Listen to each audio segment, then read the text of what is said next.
Okay, we're gonna go ahead and get started. Welcome everybody to the Hub. We're excited to welcome Catherine Carr.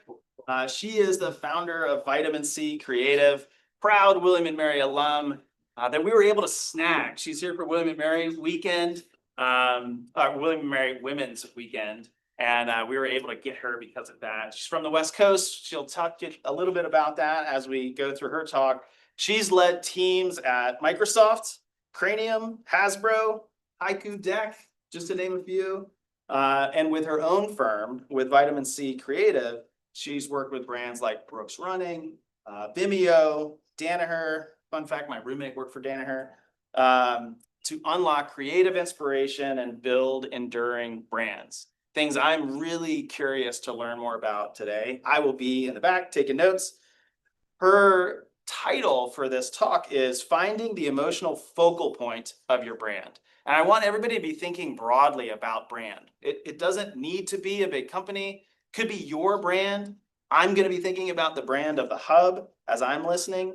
She's going to show us how brand archetype sets brands apart. It sets companies apart. It's how we remember them. It's how we interact with them.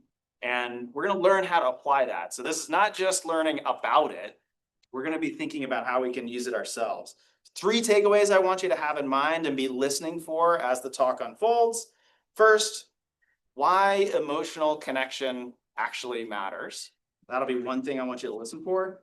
How this thing called archetypes actually works. And then inspiration to try to use this framework for yourselves. Okay, so be listening for those 3 things. Outside of work, Catherine and her husband host Pickleball Fridays. So you're missing that. I know, I'm missing today. Thank you for missing that today for us. I saw that you found a vintage rules sheet in your basement, and you guys restored like a pickleball court on your property. In our backyard. That's amazing. Pickleball was invented in Mercer Island, really, Bainbridge Island, actually. Wow. In Seattle, so. Yeah. Even more fun fact. I have one more fun fact. She never starts her day without doing the New York Times word games. So I think the first question I have to ask is how many tries did it take you today to get the Wordle? Oh, did you do the Wordle today? 3? It took me 4. We won't tell everybody what it is, right? Okay. Well, please join me in welcoming Catherine Carr. Thank you. To be here, but it's so cool to see this room full of people showing up. And it was been great to expand and hear about the Hub. I was thinking about, I would love to say, wow, I wish I had been here when I was a student back in, we won't name a year, but and I was like, if I'm really honest with myself, I don't know if I would have come. I was an English major and I was minoring in art history, and even though I know like Graham is working so hard to make sure it's for everybody, I really didn't think of myself as an entrepreneur at that time, which is ironic. So, I've worked in a lot of startups and I started my own business, but I was so busy like nerding out, reading 10 Dickens novels and learning all the details of Gothic cathedrals. So I think it's great that you're here. It's awesome. So, okay, did you all check in, get your points? Thank you. You're on the I heard all about this. You get snacks and swag. Did I go too fast? Okay. People really like those points. Get it? Okay, get your points. Okay. Okay. Okay, so yeah, Graham talked about all that. And we're gonna reintroduce this really well. So here's what I was thinking that we can kind of do today. And we are definitely going to geek out. This is one of my favorite topics to geek out on. I've been really into this for probably like 15 years now. So we're going to do kind of a crash course, and I'll tell you right now, I'm going to go too fast. We're going to pack a lot in. Just going to lay it on you, but let's just roll with it and have fun. Like, I've been studying this for a long time, so we're just going to squeeze it into a short time. And I'll share a little bit about how I got interested in this topic, because it actually inspired me starting my own business, believe it or not. And we'll look at some real life examples from my client work, or just brands that I admire. I'm always kind of like keeping track of brands. And then, like Graham said, we'll maybe try it out. And like, I'd love for this to be, a conversation. If you want to throw an example forward, if you want to ask a question about something I'm putting up here, let's keep that. Oops. So Brandon talked about the emotional connection, and I think it's good to just pause on that and why it matters, because especially when you're sort of thinking about businessy stuff, it's easy to overlook how important this is. I put a couple sound bites here from Harvard Business Review about the value of this emotional connection. There's a stat here, emotionally connected customers are 52% more valuable, that according to the author's research, which is in the slides, which I can share later, but and that translates to both revenue and profitability, but I also think about it through the lens of fun and engagement. Like, does anyone just have a brand that they love, that you just get psyched? Like, give me some examples, like brands that I saw a nod there. Oh, I have my own brand called Mental Athlete. Nice. It works on like reducing like youth/teen bullying, suicide, Wow. violence. Yeah, Okay, really important mission. I love this brand already. What is the name of your Mental Athlete. Mental Athlete? Love it. Any other brands that just like light you up? I don't know, you just like love their products, their advertising. Yeah. A brand very well known in Spain and Europe. I don't know if it's well known here. It's called EcoAlf, and they make clothes from plastics they rescue from the sea. Oh, wow. So it has like purpose. So Yeah, you and they feel make that. very nice. So I think like both of these examples have been mentioned. It's like when you're connecting with that brand, there's a reason behind it, right? You believe in what they believe, you feel passionate about that same thing. And so just kind of going back to this topic of brand archetypes, I first learned about this 15 years ago when the company I was working for, Cranium, which is a board game company. Does anyone know Cranium? I know y'all are quite young, but and so I like showed up in Providence, and they had this brand strategy agency who was doing archetype analysis for all their iconic brands. And I was like sitting in the room, just like soaking it all up. So just to kind of give you the 30,000 foot view that I got that day, like these archetypes are basically these symbols that as humans, we just intuitively get and understand. They resonate with us across geographies, cultures, languages, and the roots go way, way back. Really want to kind of trace it back to Plato, who kind of cataloged different personality types. Carl Jung, Joseph Campbell applied this to the hero's journey and mapped the archetypes to Star Wars characters.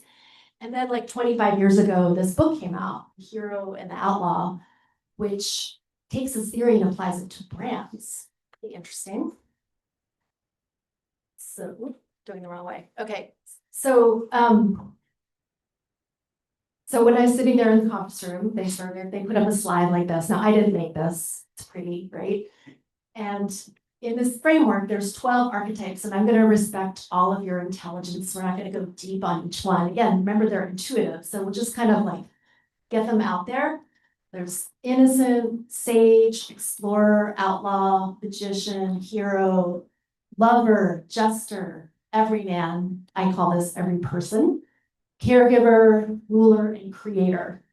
And so when I read those out, most likely you're going to have some reactions to those labels. Like you're going to either be drawn to one, or you might have a negative reaction to one. And they're just labels, okay? Like they're just ways of kind of telegraphing that emotional heart.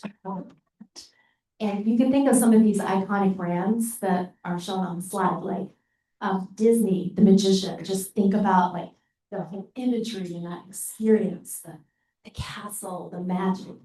Harley Davidson is the outlaw. Now I happen to know that a lot of Harley owners are actually like middle-aged accountants, but they want to feel like a rebel, right? They want to sort of have that emotional feeling. Or like Dove is another really good one, thinking about innocence and also how, they champion this idea of very like clean beauty. So you sort of get these like feelings. As you're thinking about this is not something that a brand would necessarily say explicitly. It's not like you can look this up in a database, right? But when you tune into it, you can kind of see how it comes to life, like Nike is the hero, that just do it feeling.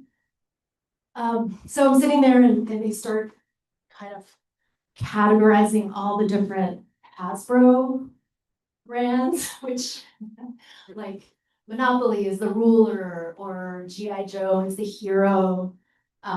Baby Alive is like a caregiver, and they have this amazing catalog of brands, very cool.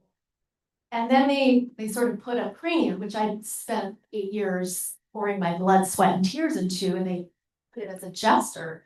And I was like, I'd been exposed to this for about 5 minutes. And I'm like, that's wrong. That is dead wrong. And I got on the phone with the expert who had done the analysis and argued with them. Then I got the book and I read the whole book cover to cover, and I was like, no, this is wrong. Like I tried to make the case for how cranium could be maybe a sage brain logo. We had this whole like philosophy. It was based on multiple intelligences, or maybe it could be a creator or an outlaw, but I just knew it wasn't a jester because that just felt too surface.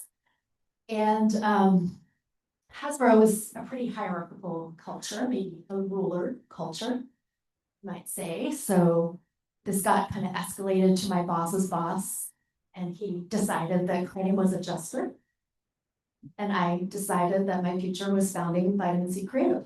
And I wanted to really go deeper on this stuff because it just really resonated with me. You know, they were kind of doing a quick, boop, boop, boop, boop. And I was like, there's a lot more to this theory because I read this whole book. So when I started going deeper, one thing I realized was these archetypes are really grouped into these different emotional quadrants. And at the top, you have stability and control, which is about being healthy, avoiding chaos, or like not losing your money.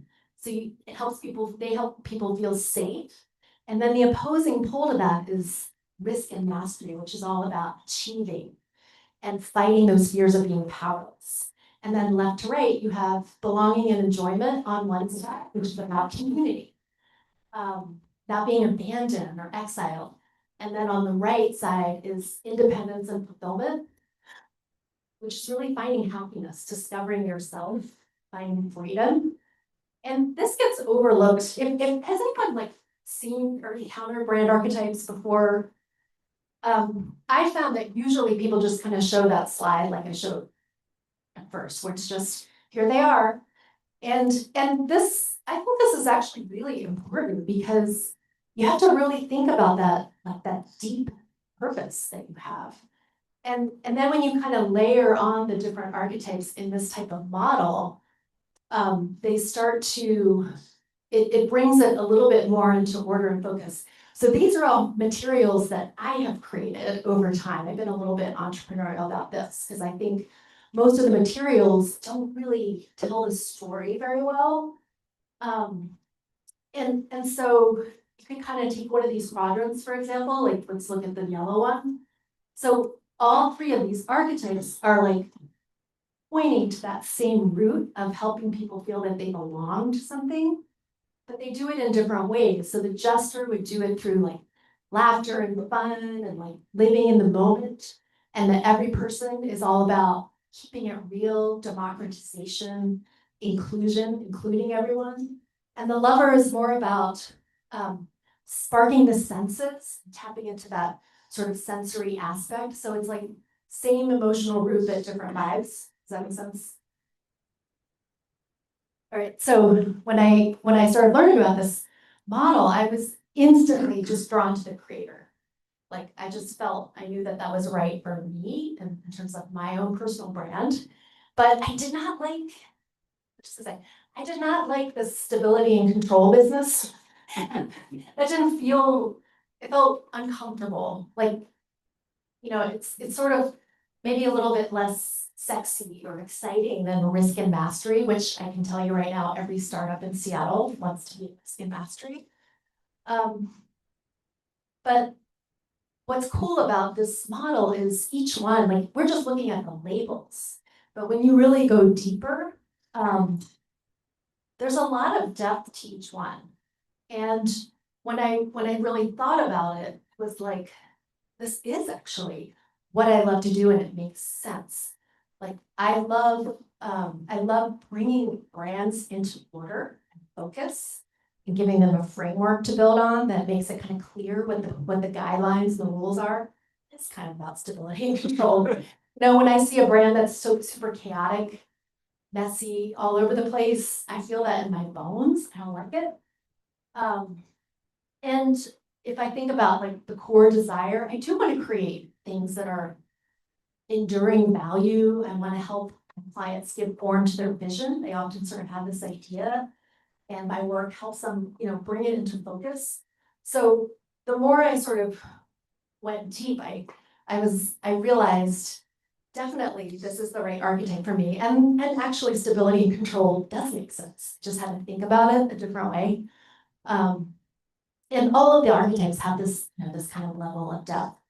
And that's why I would name my business Vitamin C Creative. So I have a good friend who has a different type of business, or similar type of business, and hers is called Ironclad Brand Strategy. So very ruler, which is great. It's great for her. She's very rigorous and like has a strong CPG background, and I know mine is more about being creative. So, okay, let's just kind of take a beat and go back to this idea of the quadrants. So as we were walking through, did anyone like feel that sense of pull, like a magnetic pull, or maybe repelled by one of the quadrants? Or by one of the archetypes even, if you're just like, ooh, that feels like me, or that doesn't feel like me? Any thoughts? Oh, I like the every person. every person. Yeah, that's a really appealing one, especially these days. Yeah. I was actually gonna say the same thing, but the general quadrant of like belonging and enjoyment. Chase. Yeah. Yes. Yeah, I felt the general quadrant on independence and fulfillment. Awesome. Okay, so like you're getting a little bit of variation, and this is, I mean, again, this is just that like that pull, right? That intuitive pull that we have. Can you Yeah. talk a little bit more about like the tension? Because I found just personally, Yeah. it seems easier to relate to some of the things on the outside, but like you sort of feel more tension about agreeing to the parts, the four things on the inside. Yeah. I guess what I've noticed over the years when I take teams through this exercise, what often happens is they have like an instant, like, a lot of times they do like every person, actually. They're like, oh, they're like that one and that one, or that one and that one. And that can be a useful conversation, but I think I've found it's kind of helpful to peel it back a little bit and like really think about that core underlying emotion to help you decide really which is more important. So, let's see, I'm trying to think of an example. Like, if you were sort of deciding between, this has happened to me with some of my clients. They're really drawn to every person and this idea of democratization and inclusion, and also maybe to like a mission of trying to solve a really tough problem. So they sort of have this tension, and it's worth kind of just pausing and thinking about what is really the fundamental purpose of your brand? Is it to like help people feel like a hero and achieve something, do something really difficult, or is it about bringing people together? And it's kind of you can imagine like being an every person with a hero vibe or being a hero with an every person vibe. It's just getting clarity on which is really, really more important to you. Does that make sense? Okay. We'll look at some examples too. So one of the issues I have with that chart I showed you before is you're not really looking at apples to apples, right? You're looking at all these different types of brands. So I have found it really helps people when you look at one thing, like cars was the first archetype map I made. And then all of these vehicles are gonna get you from point A to point B, but they make you feel a different way. So if you think about, I'll just kind of call out one in each quadrant for time, but how Volvo just owns that feeling of safety. Like they just, if you think Volvo, you think safe car. And they just have leaned into that. Maybe down here, you could think about Tesla. Think about the good side of Tesla when you like plug in your car and it would learn how to drive itself overnight beyond, separate from whatever kind of black magic Elon Musk is doing now. Maybe on the left side, there's Mini. You have to just smile when you see that car. That's a great gesture brand. And then on the right side, Sage, like smart car, gives you that cue. Now that's a very, I would say, surface interpretation of the brand archetype. It's just really the name. There's nothing really about that brand that makes you feel smarter. It's just kind of that top level. Any other like car brands or ones you want to ask about why I put it a certain way? And like I said, there's no right or wrong. This is my personal point of view. Like I'm always like kind of studying this and thinking about it, trying to think of examples. Yeah. It's interesting, every time I see cars, I kind of recall and relate them to faces. They kind of have faces Yeah. like they look either angry or Right. right. Needy. Yeah. Yeah, the cars kind of have faces. That's why I think maybe, just something, it looks like it's smiling almost. Yeah. And I kind of create different maps for different clients because when they sort of have a topic that relates to their business, it helps it click. So like here's some examples of nonprofits. We could think about maybe Planned Parenthood up in the top, all about just like giving women control over their own choices and their body. I think that's a really interesting ruler. Or down here, Be the Match. And even the name is like call to action. Like maybe your blood type or your bone marrow could save someone's life. That's like a literal hero. Goodwill maybe is an every person, or Up Sierra Club for Explorer, which they put out those beautiful calendars, that you just want to go out in nature and enjoy it. You can kind of contrast it to Greenpeace, which also is like fighting for the environment with more of a rebel vibe. So they can kind of counter each other. Any other questions or comments about this one?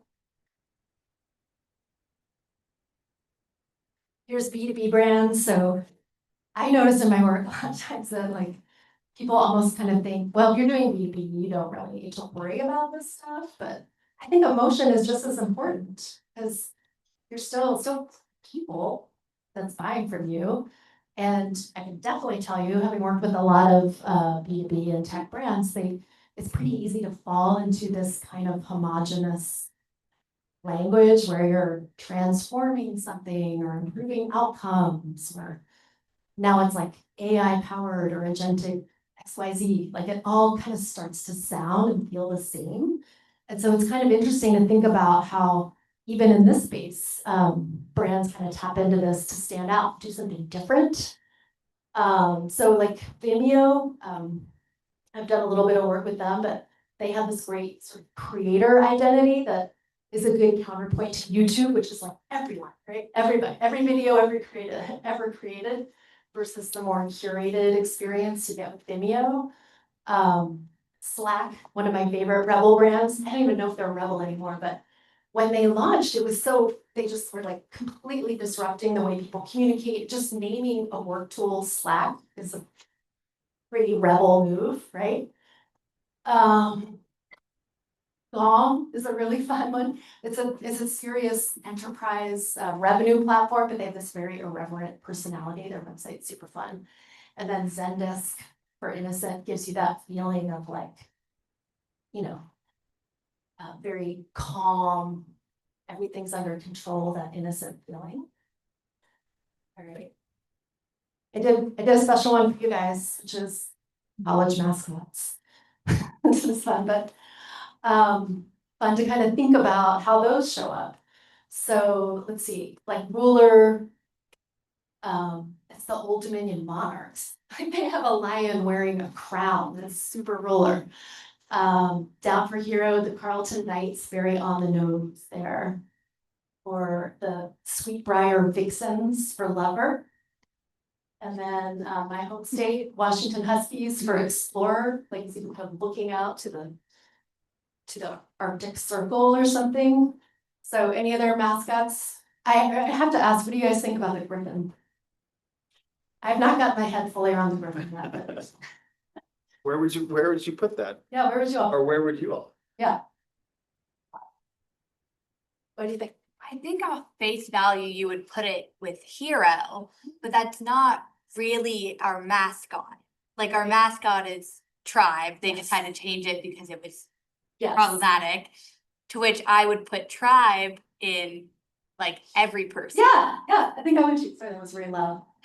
Yeah, that the tribe gives you that feeling. The griffin kind of pulls a little magician to me. It's an imaginary creature. Like I put the Drexel dragons here because it was very like super literal, but it's kind of fun to think about that. Any other mascots you want to ask about or put up here?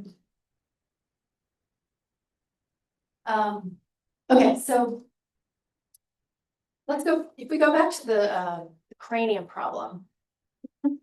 I think the issue there was we were a board game, but calling it a jester just felt really like the easy answer. And I started thinking about how different categories give you almost like an implicit, it's baked in, just the experience itself. So it's like, yeah, board games are maybe jester on a very surface level, but we were trying to do something really different and stand out in that category.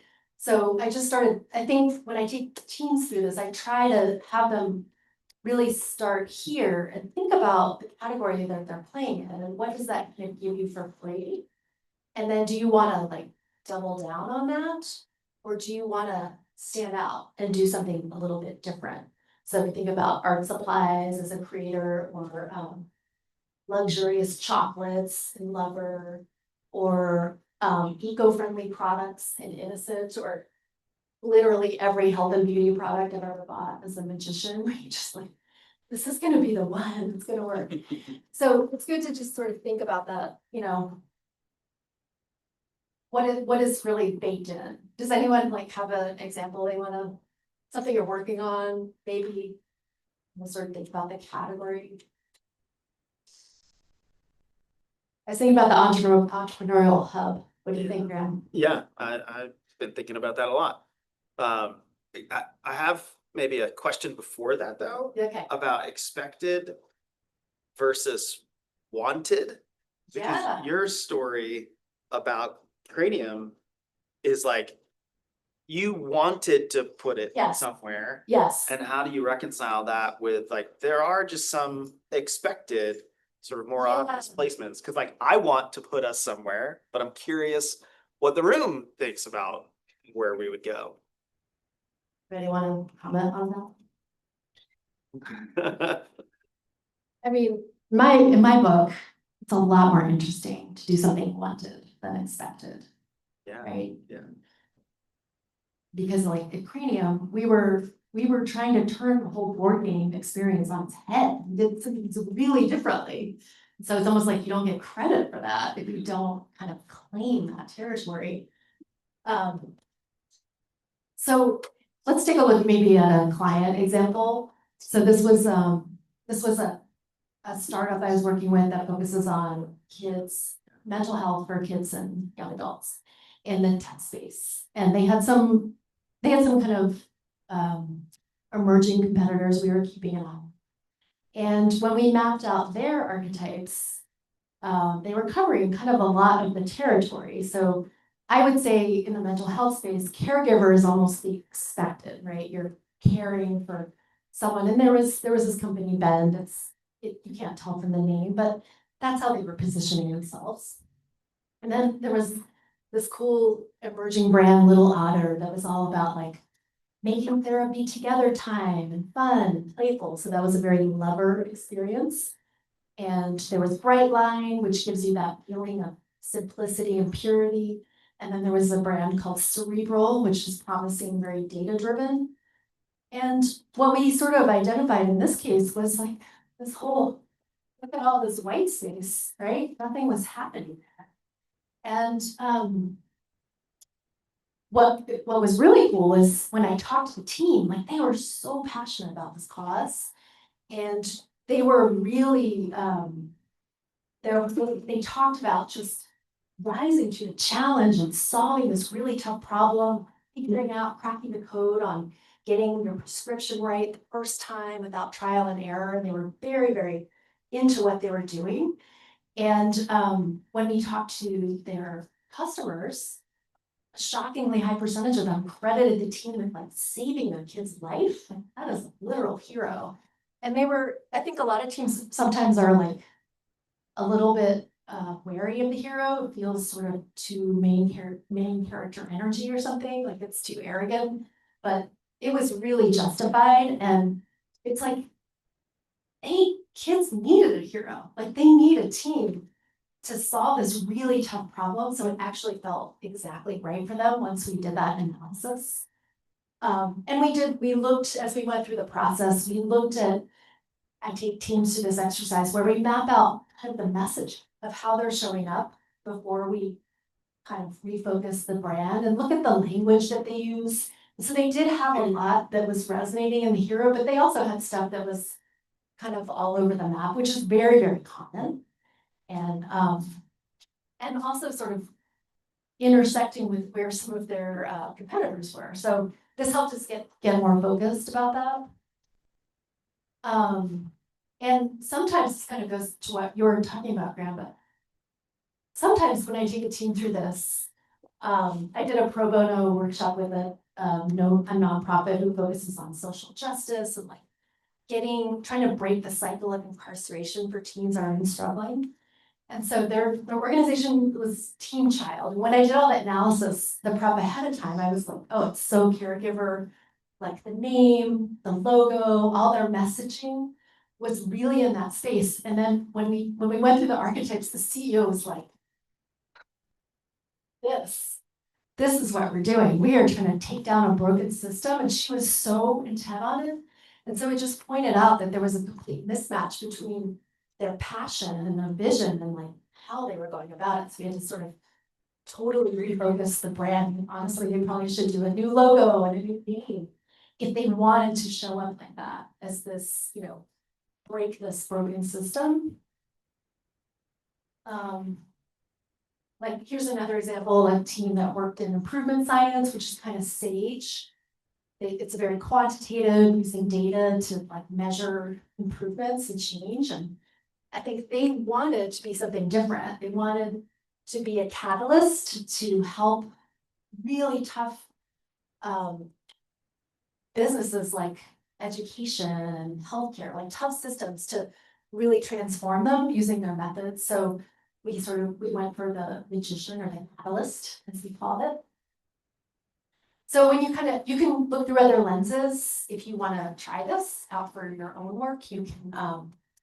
I like to do customer interviews and hear the words that they use and like map them out, or even just talking to like the different stakeholders, founders, or like just sort of their vision, because a lot of times that doesn't match the messaging they might have publicly, but you just kind of keep laying things on, and then you can often you can rule out different archetypes, or even sometimes the whole quadrant, like it's just not even close, and then you can get a nice short list that you can go deeper and analyze. Yes. So are there some foundational questions you need to ask yourself to begin this process? Well, I think so the question is, are there foundational questions? And the questions, if I were interviewing a team to start to kick off this exercise, I would ask them things like, what do you believe that no one else believes?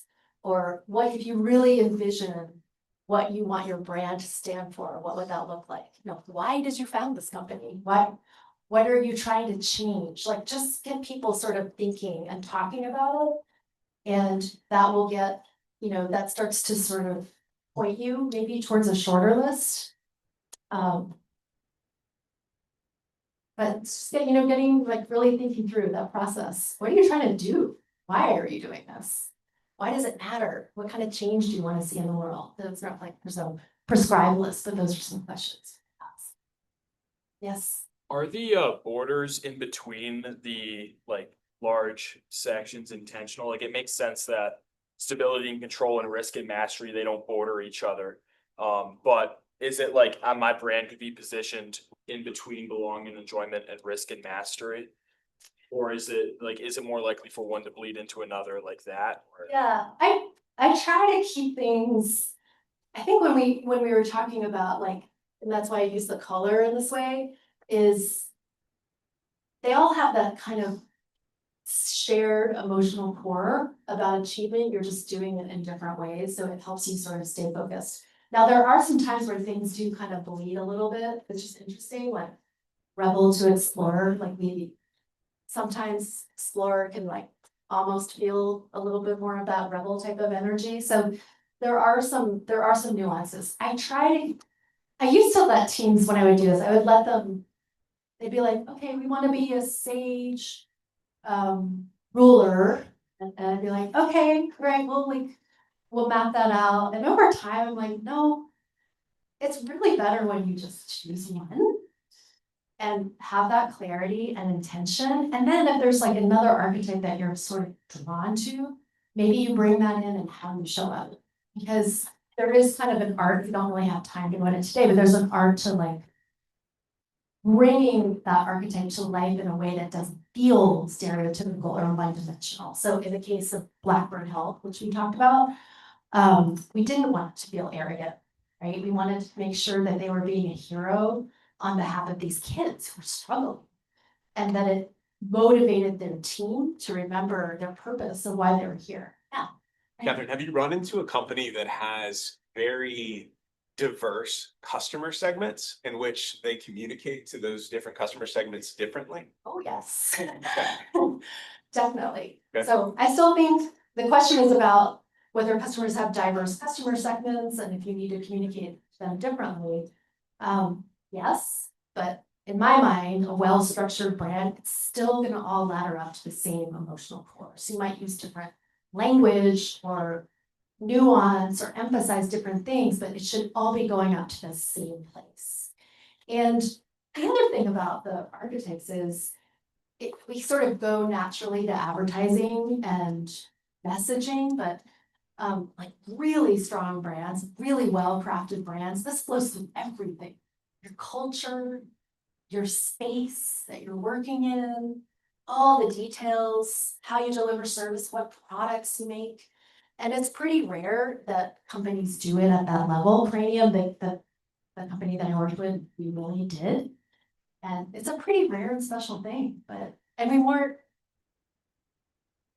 I was kind of retrofitting, like we didn't start with the archetype and then build it that way. We had sort of built culture and then could zoom out and sort of see. But then I think one thing that does happen is I see a lot as brands kind of snowball over time and they like accumulate and they add and add and add and it gets kind of messy. And so this can be a really good tool to like refocus and decide what you can part with and what you want to add more of. Thank you. Okay. I want to save a little room for the in the room analysis. Does anyone want to have something they're working on? You want to bring forward? Yeah. Actually have a question in relation to this. So I sometimes make and sell like unique pieces of studio furniture. And I started with a mindset of kind of being in the creator space where it's primarily emphasizing like an enduring value, just last generations type of thing. My clients kind of pushed me towards, just by the work that they were asking for and the things that I was getting excited about, they pushed it more towards, significantly more towards the lover and the sensory pleasure thing, because it's the nature of what they're asking for is really more about like enjoyment as opposed to an enduring value. So visually, how this piece looks, more like an artwork type of thing. And I love that, like, I love that that's the direction that it's going, but there's still a major component of it that is the enduring value. Yeah. So for my purposes in managing like which direction or how I want to represent the brand, knowing I mean, if you could put a percentage on it, it's probably 70-30 lover creator. How do you, I guess, how do you navigate branding your branding when a part of it is just kind of inherently attached to a different part, like value is attached to the overall product or the Yeah. core product. Okay, that's a good one. Maybe we could just take a look at I brought. Oh.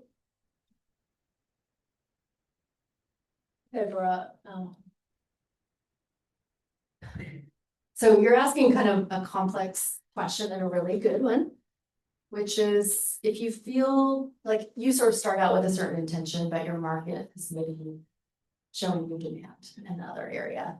And certainly it's good to create something that people will buy. That's really important. How do you sort of get that mix? So I'm gonna go back a little bit to like, if you think about that deep purpose of why you are creating your brand. We looked at creator a little bit, but enduring value, giving form to vision, the gifts being creativity and imagination. This progression is kind of interesting. This shows you sort of how you can evolve from a surface level, like in like a very intro level to get deeper and deeper and deeper. This one really resonates with me, where it's like, if you think about how I got into this topic, right? I was like, ooh, that's cool. And then I started making my own materials and putting my own method, my own framework out into the world. And I'll keep working on influencing cultures and society, but it's sort of, and then you could think about the brand fit, right? Does it encourage self-expression? Does it help foster innovation? Is it artistic in design? Does it differentiate from kind of more brands that do it all? And I put some examples here to sort of think about: Lego, Adobe, Apple. Apple's a really interesting brand because I think they started as a rebel.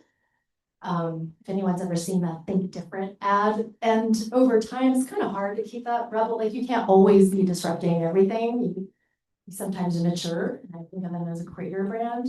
And then let's just take a look at the Lover. I keep doing it to the screen. It's just the way it works. Okay, so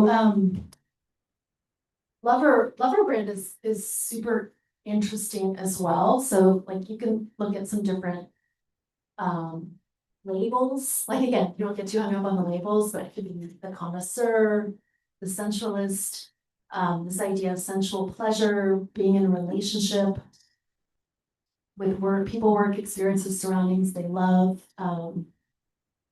It's kind of more about that, like maybe the visual pleasure of looking at the furniture. The progression, it kind of uses a lot of romantic love language, which sometimes is appropriate, but I think it's kind of like, I think of brands like, I just realized Jaguar, they just had a big hubbub because they rebranded. I gotta change that slide. I wonder if they would still fall there, but Nordstrom is a Seattle brand that just has you walk in there, it's like all of your senses are peaked, and it has a very immersive experience.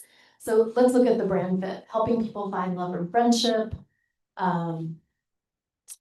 fostering beauty, pricing moderate to high, an intimate, elegant culture, or differentiating from lower price brands. So I could see either one kind of fitting what you described.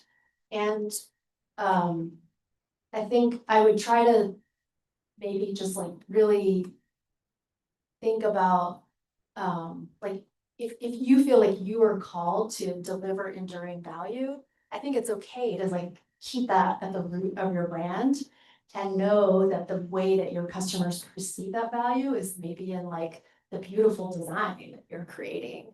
And that's a way that you can sort of deliver that value to them. Whereas if you focused here, it might it might sort of push you even further to like really develop that more. So it's kind of like, what feels right to you? And then kind of the trick is to figure out, once you have that clarity, is like, how do you show up, right? For your clients. So I've shared my, I'm creator, I'm vitamin C creative, and I still talk to like enterprise clients, right? And I sometimes, it's not like I'm gonna go in there and be like, I'm gonna be all wacky and colorful and creative. I wanna be myself. I wanna be authentic. And if someone doesn't want someone creative, I don't wanna work with them, right? It's not the right fit, that's okay. But, I can kind of monitor how much I wanna sort of show that or show it over time. So, Looking at the descriptions and the brand fit, I mean, maybe I'm misreading this stuff, but the creator actually aligns more. I mean, the two things that I see here that jump out at me are the moderate to high pricing and the differentiating in a positive way from lower priced brands. The rest of the creator descriptions seem to fit like more accurately, so I could just be misreading it, thinking. not misreading it, I mean, and this is like a starting point. I mean, misreading like So- what my clients are saying, like. Oh. I think what you're doing is tuning into what they value, which is okay, because then you can create what they value, like, so even if they're not looking to invest in furniture to last a lifetime, they still want something that's like creative and innovative and beautiful. That's all part of within your purview as a creator. Makes sense. Okay, that's a cool example. Yeah. This makes me think about just something that I'm wrestling with, I think, with the hub. This whole conversation. So this has been helpful. How do you navigate situations where your customer segments might look more like one thing, and then thinking through what's our role? So like, I think our customer segments fit the creator Yeah. archetypes. Yeah. And sort of a natural jump would be for us to put us in there as well. But I'm curious to see what caregiver looks like. Because in some ways, like, we are like the caretaker of the creator's thing that they're working on. Yeah. So I was just curious to see this and to Yeah. hear any thoughts you have about, so our customers could be Yes. doing one thing, and they want to bring their thing to life. Our job is actually to help them do that. That's really well said. And I think that's a really good distinction, because sometimes it'll be like in perfect alignment, but I think sometimes people get pulled into like choosing the archetype that they think their customers are. But I think how you just sum that up is really insightful. It's like, what do they need from you? Right. What is the purpose that your brand, what is the role your brand is playing in their success? So that's like an interesting lens to look through, to think about. And like, if you sort of go back here, I did kind of peek at the website a little bit, and it was interesting. There was a lot of like take action language, which is interesting. Like that, it sort of felt like a thread you could pull if you were trying to inspire the next generation of heroes. That's where I was. You're sort of using a lot of that take entrepreneurial action language. I definitely hear some like community, everyone's welcome. The caretaker is a super interesting lens on that I hadn't thought of. And it doesn't mean, like, kind of getting clear on your archetype doesn't mean that any of those things go away or you can't do them. It's just sort of like getting really aligned on what your purpose is for your audience. And the other thing I would say is that, remember, all of these, I didn't say this explicitly, but all of these archetypes resonate with us at different times and in different moments of our lives. It's not like you only, because I'm a creator, I only need that at all times. Sometimes I do want someone, I need a hero and a caretaker, like we have different needs. So you're just looking for that alignment of the purpose and then the need state of your audience. Yeah. I wonder how you approach this type of exercises with companies. Like, I don't know, like, do you approach it more from a perspective of, I'm gonna help you know yourself better? Or do you approach it more from the perspective of, I'm gonna see if you are aligned with what you're saying and what you want to say? And we're gonna change anything. Yeah, it's both of them. So, and like, as a strategist, I mean, I have to be a deep listener, but what I've seen, how I've seen this tool be the most powerful for teams is when they're not quite on the same page. And this is really common, where one founder thinks X, and the other one thinks Y, and their messaging is saying Z. And it's not critical, it's just reality. That's how businesses work. You get busy. And so when teams can kind of like go through this exercise together and talk about the implications, it's really powerful and like energizing. And everyone gets on the same page, and then it's like, okay. And it just brings everything into focus. And then we can like kind of build, I find building the brand framework for them, their purpose, the position, the pillars, the key points, it just flows. Because you know where you're starting. But I've done this exercise in so many different ways, like we did one with like a team that was all around the world. I think we had 35 people listen in, and then I made a Google form where they could put in their comments. It's really insightful. Like you get a lot of good ideas and narrow it down. Sometimes you decide right in the moment, like the one I showed you. Sometimes it takes a few conversations. We were just about out of time. Does anyone have a burning question they want to ask? Yes. Hi, thanks for coming. As you're developing a brand, what percentage of time do you spend and how that brand is going to be used? In other words, from a graphical perspective, it's going to be placed horizontally, vertically, in media, print, TV, whatever it may be. How much of that process? So it sounds like you're interpreting the brand as the logo, which is a lot of people do. Yes. So I'm thinking about it kind of like a level up from that.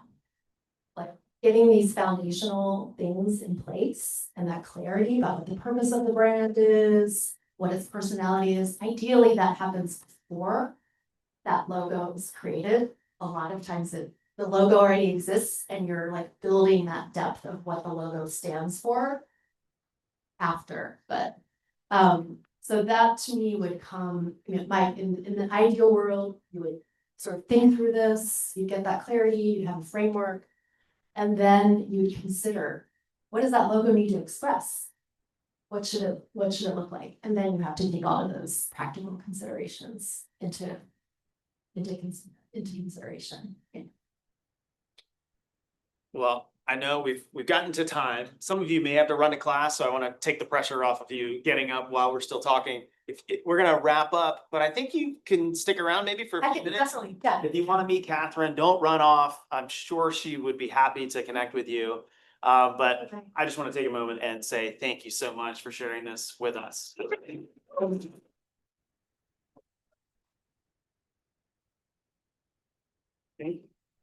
Get some more pizza if you want some.